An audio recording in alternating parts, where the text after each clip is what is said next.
Welcome YouTube, it's Chobra, and today we're bringing back a series that I did last year called What Would Chobra Do? Except now it's the Nongshim Red Force edition. So what that means is each week as we prepare for Nongshim Red Force's upcoming matches, I'm going to be putting out a video talking about their upcoming opponents. Just maybe an overview on the team, an introduction on how they play, but also things I've noticed that I think, Nongshim Red Force should be watching out for. Maybe the maps, right? How the draft I think should go, players to watch out for, things like that. So we're going to be taking in the data from the teams as we get to learn all of them throughout stage 1 and basically trying to see if we can get ahead of the curve from the side of Nongshim Red Force. And hopefully this can all lead to Nongshim winning all the way to Masters Toronto. So without further ado, let's jump right into the upcoming Week 2 matches at VCT Pacific for Nongshim Red Force. All right, so Nongshim's Week 2 matchup is going to be up against none other than T1. Just the reigning Masters champions, coming off of an international victory against G2, and then started off their season with their stage 1 with a victory against Zeta Division as well. Let's just say it like it is. Scariest team in this group. I think everyone would agree. But with that, there's a lot of reasons, I should say, why that's true, right? Individually, very talented roster. But then we saw that they were able to kind of lean into their own interpretation and their own compositions and saying, okay, we don't want to lean too hard into the Tejo. We want to use what works for us, right? They leaned into a lot of their own double duelist comps, things like that. Then you have just the veterancy, the sheer experience, which I think came through a lot in that grand finals against G2. So a lot less wavering, which, by the way, wasn't always true with this roster or even these individual players. There used to be just a lot of pressure they put on themselves where it's not so much tilting, but kind of crumbling under their own pressure. But it seems like they unlocked that during Masters Bangkok. And the players have talked about it through press conferences, right? When I asked Carpe the same or a similar question, he answered it. They've talked about it, in other pieces of content as well, where now they're able to kind of get past that hump and really play to their potential, which is clearly very high. And now, obviously, they've won an international trophy. So there's that confidence that they know they can do it. It's going to be a little silly to look at this roster and be like, you should watch out for this player or that player, because they're all very talented. However, you just can't help but note that Meteor probably is still the player to watch out for, right? Gets MVP again this time at Masters Bangkok with another second trophy under his belt, a second international trophy under his belt. And he really does seem to be that player that is going to make that one play or the one or two plays happen that turn things around. And he's always fishing for those. And aside from that as well, he just, whenever he gets going or he's able to play things like the ISO, he's going to be just going in there with full confidence and just disrespecting the opponent in terms of timings, in terms of positioning and all of that. And that really throws you off. But does it always work out? Maybe not. But the fact that you have a player who's able to do that, even when he doesn't succeed every time, means that the times that it does, it really throws off the opponent, and then you can snowball that very hard. So I think they lean into that quite well. I would say that early on, maybe Meteor played like he had to do too much of that. But nowadays, towards the end of Bangkok, it really seems like he's just back in his groove of like, oh yeah, this run I could try this, right? Or maybe he's in a clutch situation and he can do as he wishes. So if you had to watch out, I would still watch out for Meteor. But I mean, Sylvan's looking so solid. He's almost allowing Meteor, I think, to be a little bit more free, since he's been a very reliable anchor at times on the defense. Izu flexing around that Yoru. He plays the Yoru really well, and that allows him to be the opper, which means Buzz can go a little bit more aggressive and a little bit more mobile. And then, of course, Stacks the IGL. Just proved that the experience comes through this time around. And he's also willing to kind of take certain risks as well. So very, very well-rounded roster. Now, let's talk about the maps then. What are we expecting from this team? Because overall, obviously, other than the Abyss, which is now out of the map pool, they were willing to really play on any map during Masters Bangkok. So let's get rid of the ones that obviously aren't in the pool right now. So Bind is out, Breeze is out, Sunset is out, and Abyss is out. So the remaining 7 maps: Haven, Split, Ascent, Icebox, Fracture, Pearl, Lotus.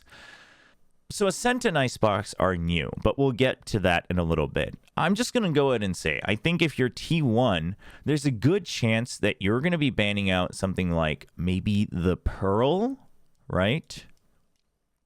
But then also the Lotus. Now, the Lotus is something they banned out in the second ban against Zeta Division as well. And I think there's probably a combination of Zeta Division eventually finding a little bit more comfort, it seems, over time on Lotus, things like that.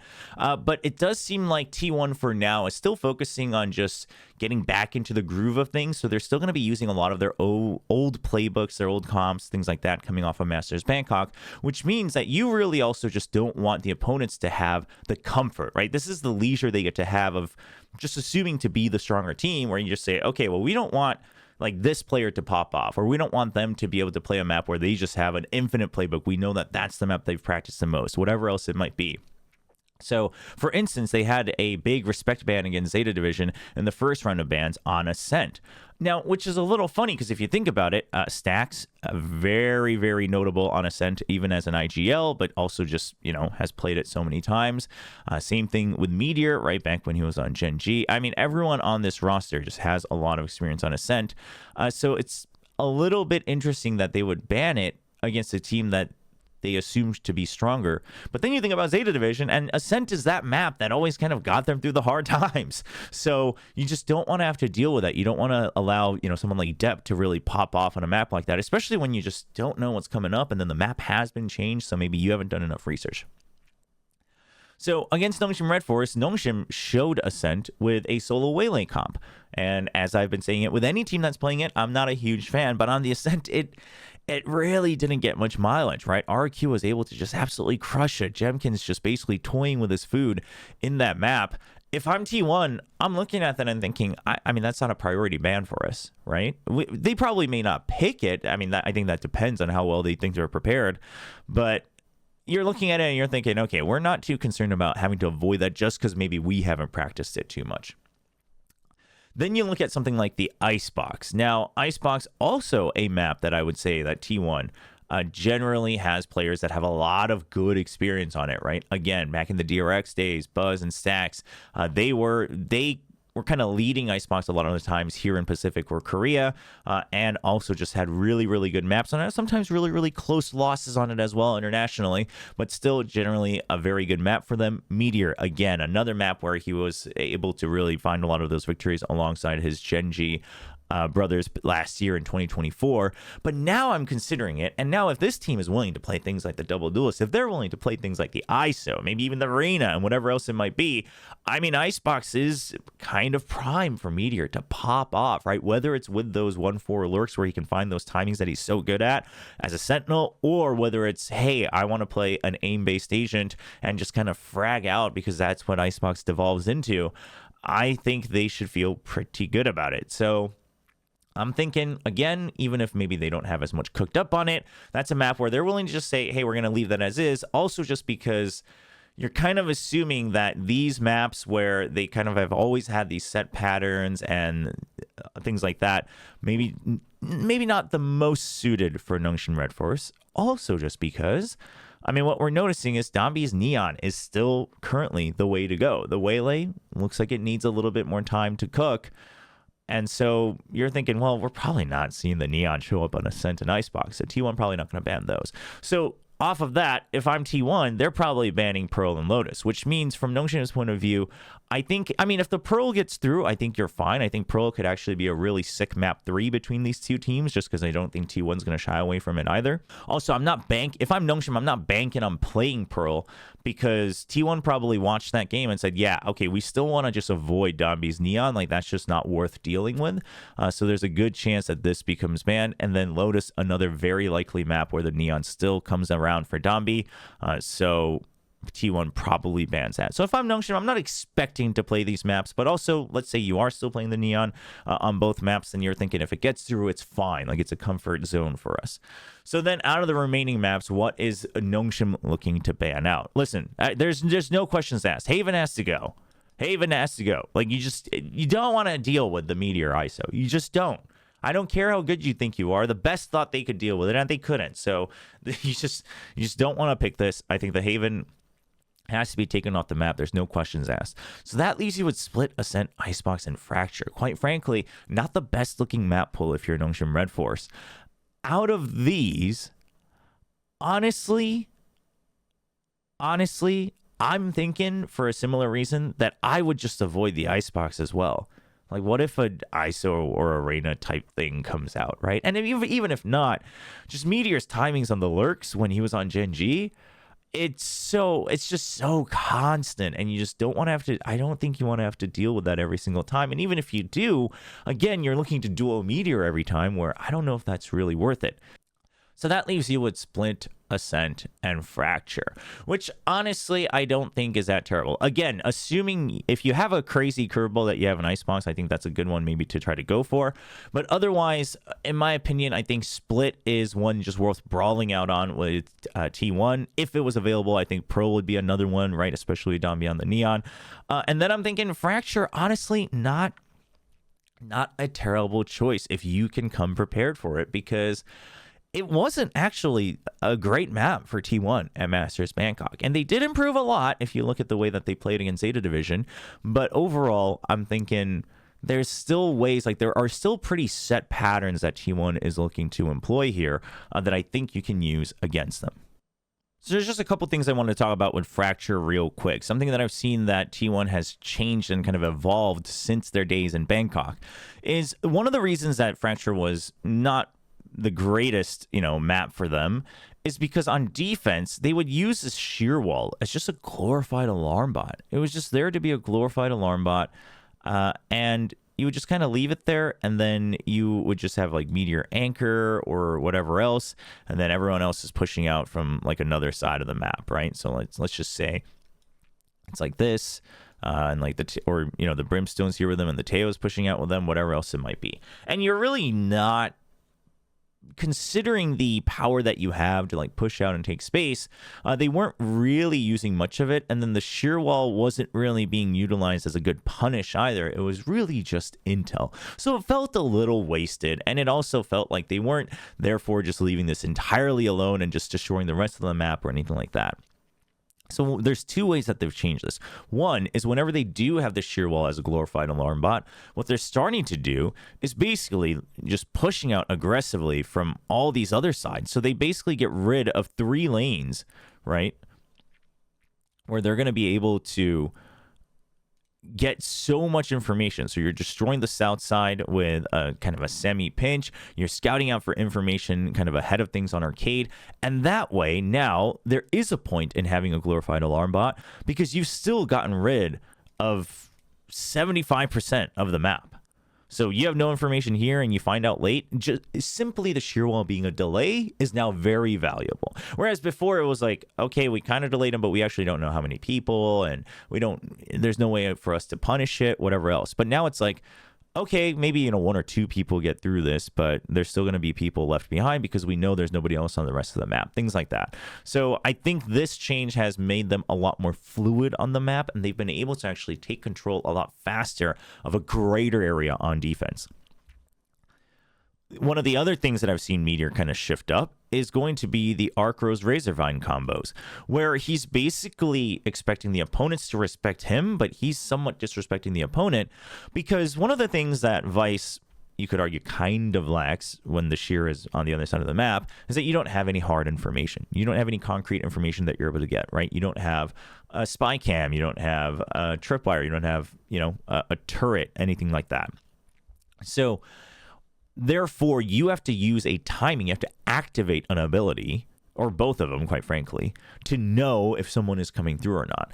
But if you have it set up where the Arc Rose can not just be a source of potential intel, but also delay with the flash, and then you have a Razorvine and a choke point that's going to delay them, but generally they might just break it, right, because they don't want to risk that. That allows you to kind of rest assured that you just have to focus on the other side of that site, and you can expect they're usually going to use util to come in or whatnot.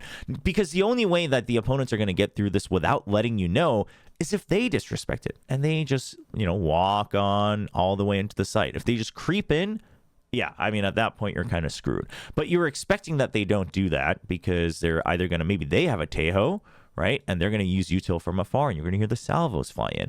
Or you're going to hear, whether it's the Neon or the Rays, using their movement abilities to get through. So then if the Razorvines aren't destroyed, you use the Razorvines, now the initial forces are delayed, and then you can use Arc Rose to get back into the site to gain, control once again, and maybe you're doubled up with the Brimstone or something like that. Or you can use, the Arc Rose first and then the Razorvine, so they don't really see what's going on. There's multiple ways where you can basically now have a bit more guaranteed delay and intel, assuming that the opponents respect a potential anchor setup. Now, Meteor was doing this a lot on the A side as well, and I think it's a lot more effective on the A side because just the choke point is much clearer.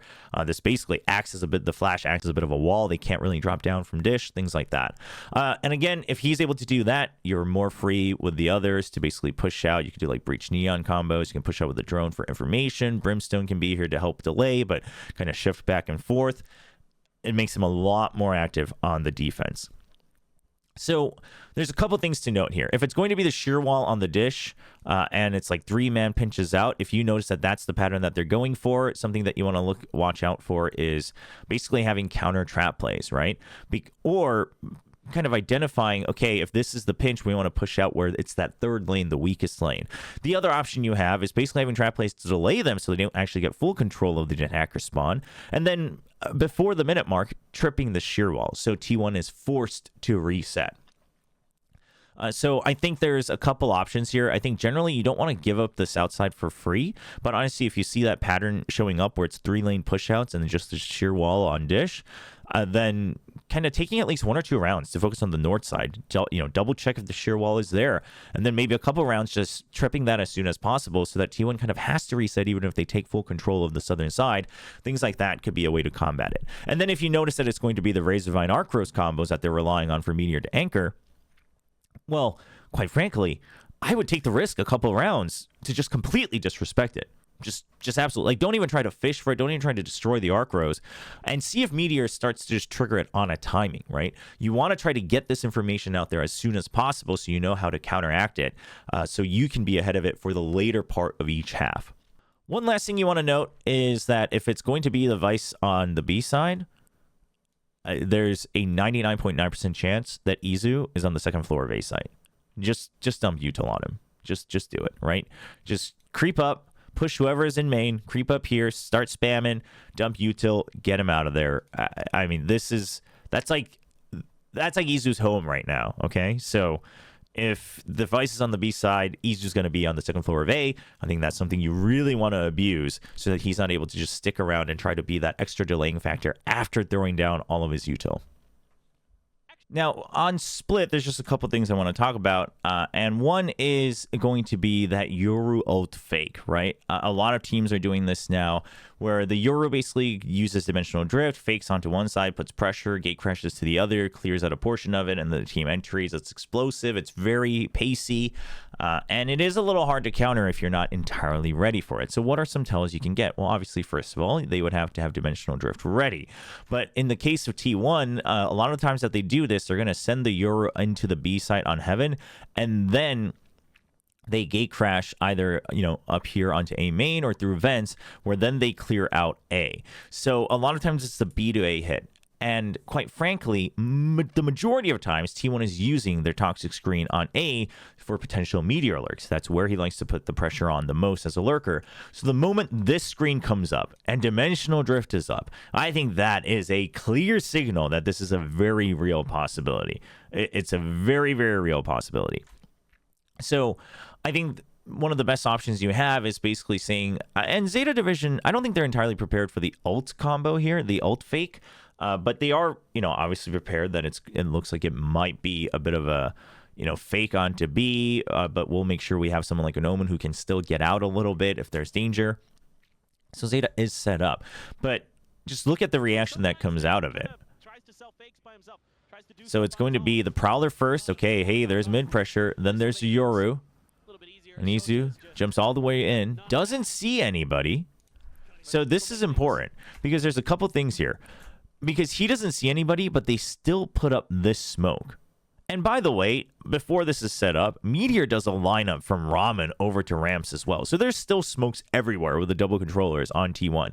But the point of the matter is that the Viper smokes oftentimes are going to be pre-set up. They don't necessarily indicate that there is an execute coming through. They're always there as that backup option. The Omen smokes are what's going to tell you, hey, this is a timing thing. It's meant to be comboed with something. So you're hearing the Yoru ult try to chase through, but then you hear the smoke blooming over on B heaven. And if you're Zeta, you're thinking, hey, Prowler in mid, it came over from Ramen, Yoru ult turns on, and then Omen smokes are coming in through heaven. We got Toxic Screen on main. Guys, this is a B hit. And so there starts to be movement. There starts to be movement coming through. But immediately, T1, they TP over. Now, everyone else was hiding from main, so there would have been no information even if someone peeked out. And Izu's able to get all the way in. Now, they react quick enough especially because they have a Tejo, and they are able to put down the salvos. But that's about all they get, because Sylvan didn't have to use both smokes for the fake. He only uses one because you had the Toxic Screen. And he doesn't have to use another to block ramps because the Poison Cloud is set up there. So you're still able to smoke this off. Then you're still able to put up the Poison Cloud on ramps. And the only real danger you're worried about is going to be the sight and screens, where Izu is able to provide a lot more support. So with all that pressure, unless there's an op, this isn't looking so good to defend from screens all the way on your own. Now, the Armageddon comes out, trying to delay as much as possible, so Zeta's able to get all that back. But during this, Meteor shows up on the lurk in mid as well, because he was on B. And because of all the chaos, Zeta kind of doesn't even think about the fact that Meteor might lurk from B. I mean, he's never had to do that. You just haven't seen it. So I think there's a couple things you have to note. Is Dimensional Drift up? Is the Toxic Screen in a different position? Like, does it look like they want to put pressure on B and there's a Dimensional Drift up? There's a good chance that this might be that fake. Especially if you're seeing Prowlers come through, but you're not hearing any Raise Util. I think that's the other thing you kind of want to remember. So I think that's just one big play that T1's a lot of times going to pull out, probably in the later half of things, where they want to throw in that one curveball for that extra round to close things out, that I think you should watch out for if you are Nongshim playing. Aside from that, I would argue that the other thing you should keep note of is that the fade doesn't actually signify the execute in this composition. Because if we think about what they're playing Viper, and then they are playing... And then they're playing the Yoru, they're playing the Raze, and then they're playing the Omen, right? So while, yes, fade does give you the most information, really you're looking at the Prowlers to just kind of push people back and get information. At the end of the day, you're looking to push and pull a double controller, and it's going to be that Yoru who's meant to open things up. Now, this is where things get tricky, because the Yoru is the one who's most suited to throw fakes as well. So there is always that risk, but Stax uses this against his team, against his opponents a lot, where therefore he uses it as him being this fake factor, because you're not really thinking of the fade to be the lurk here, because you've got Meteor on Viper. So you're thinking, okay, Prowler comes out. There's got to be at least somebody with him, right? There's going to be a follow-up here. There's a little bit of pressure. We got to watch out, but then you're being denied information from everywhere because of the double controllers and the smokes that they're putting out. And so Stax abuses this, especially after a couple rounds pass, where he's going to send out Prowlers as fakes, and then he goes on a long lurk all on his own, things like that. So I think just not really overreacting to Prowlers is going to be a very, very big deal. I think you always want to wait to see, is there going to be, other follow-up from things like the Yoru, etc. And more importantly, I think, therefore, it's always important to have a setup, if you're defending against T1's attack, where you're looking out for the extra lurks. So a way to basically erase everything, because they don't have a sentinel. So they don't have a solid way to get information on their flanks or their lurks. So if you are always able to say, okay, we're going to push out from A, but hold on B, then B just kind of looks for information. If the Yoru's coming in, maybe you have something to punish, the Yoru jumping all the way back site, which I think would be very good. But other than that, not overcommitting. And if you're not seeing, especially if it's like just a Prowler and you're not hearing any other util, no overreaction, but immediately starting to clear out the rest of it. Are there extra flanks? If not, if we haven't seen them, just plant one person still somewhere in mid so they can watch out for the extra lurk back around from T1. And then we set up for our retake and kind of find that timing. So I think that is the more important part, where you're not just getting pulled around the map with a singular Prowler or anything like that, especially when you still have Meteor on the Viper and Stax is willing to, lurk on his own and things like that. That's going to be it for this one. Kind of keeping it rather short and simple just because, I mean, most of the actual playbook from T1 is going to be coming in from Bangkok. But more importantly, I think it's important to note what have they learned and adapted from Bangkok coming in here to stage 1 and what we've already seen from Zeta Division. Even there, we're seeing kind of these evolutions. We're seeing what they learned in some of the losses that they took or the tougher maps that they took. So I think that's good to adapt to. I do think there's a solid chance we're seeing either one of Ascent or Icebox. I mean, if it's Icebox, hopefully it's something crazy cooked up. There's clearly something we're all missing because so many teams are trying solo Waylay on Icebox, but I hope that's not it. I hope that's not it. I really do. But if it is, I hope it's good. I'm not sure. But aside from that, if it's Ascent, maybe it's a bit more cooked up. And just generally, I think one last thing about T1 is that you actually don't want to play against them like you might want to play against Gen.G. And what I mean by that is if you're playing against a team like Gen.G, kind of that pacey, bulldoze death ball style can actually work quite well against Gen.G.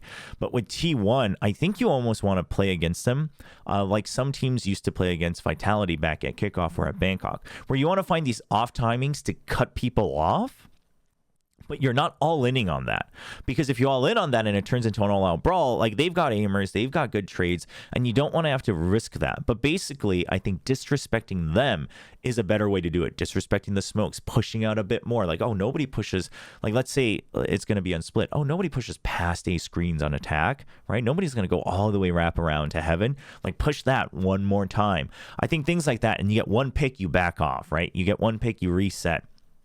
Because otherwise, if it's really just a death ball, what T1 can start to do is start to erase other parts of the map much quicker and go death ball to death ball. And they'll be happy to do that with the players that they have. And the way that they're mid-rounding is going to be that they're very, very fluid. Like T1 is always actually just trying to get ahead of things rather than waiting to secure information. So other than Meteor now and then going out and getting information on his own, it's going to be, hey, we got this. Let's move around. Let's start to pressure this side and let's bounce back and forth, back and forth. So mid control is huge for a team like T1 on any map that they play. And so I think being able to kind of find those offbeat timings, whether it's by disrespecting smokes, whether it's by reading T1's util, cutting off that support line just 1-2 times is going to be the best way to think about the overall macro flow against T1. Listen, I have faith that the Nongshim boys can do it. They are definitely talented enough to do it, but as it was even at Bangkok in the grand finals, obviously I think experience is going to shine through for T1 here. So hopefully Nongshim, with that recent win against RQ, the second win against them, they can have a bit more confidence and say, hey, we're just here to play our game. We're just here to have fun. And they showcase what they've got, because surely they've got something else cooked up. Can't wait for this match. It's going to be, in fact, by the time this video goes up, it's going to be tomorrow right away. I will be at the venue watch partying, so I will be fighting against all the T1 fans in the studio for Nongshim Red Force. So if you want to cheer with me, definitely check out the live stream both here on YouTube and on my Twitch channel. And I hope to see you there during the co-stream. That's going to be it for this one, and I'll see you guys next week for another episode of What Would Chobra Do?